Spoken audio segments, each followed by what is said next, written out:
Մերուժանի տնկած ծառը պիտի ճյուղեր տար, սաղարթները պիտի փարտամանային ու հզորանային։ Այդ ծառի փոխարեն, սակայն ապրիլյան քարոյայում նահատակված սպայի հոր նախաձեռնությամբ կանգնեցվեց հուշաքար խաչքար։ Կոտրված այս կոճղերն այսուհետ կհիշեցնեն, որ ճյուղերն այլևս չեն աճի, պտուղներ չեն տա։ Սակայն նրանք այնքան կենսունակ ու հզոր էին, որ իրենցով հայրենիքի ու ժողովրդի խաղաղությունն ամուր պահեցին։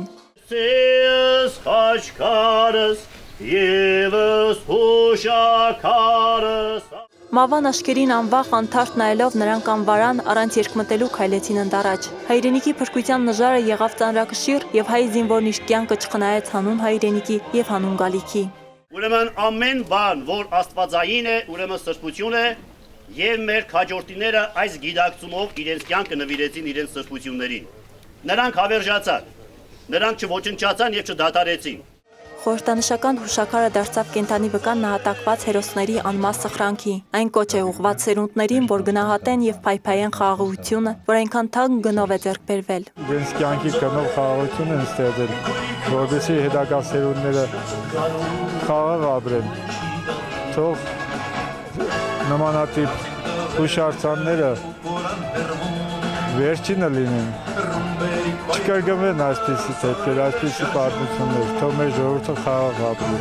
Հուշաքարի բացմանը ներկայ է նաև մարզային եւ քաղաքային իշխանության ներկայացուցիչներ, զինվորականներ։ Այս հուշաքարը, այս կոտրված ճյուղերը, որ ներկայացված է, ես կուզենայի, որ մեզանից յուրաքանչյուրը փորձեր այդ Եղևի եւ ճյուղի մեջտեղից շիվեր աճեցնել։ Չգիտեմ, մենք մեր աշխատանքով երիտասարդները իրենց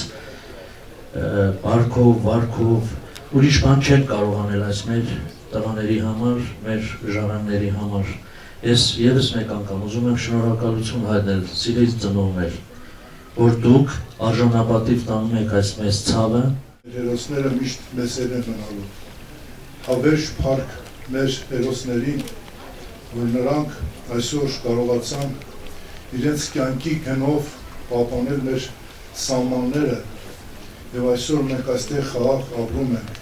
Պետք է կարողանանք հիշել նրան։ Ժամանակի հերվից առավել գնահատելու միաժամանակ չափման որևէ միավորի չենտարկվող մեծության է հասնում ապրիլյան քարոզիայում զոհված հերոսների սխրանքը, թողնելով խաղաղություն նրանք քայլեցին դեպի անմահություն։ Ալիսա Հակոբյան, Արաք Յուրեղյան, Օրագիծ։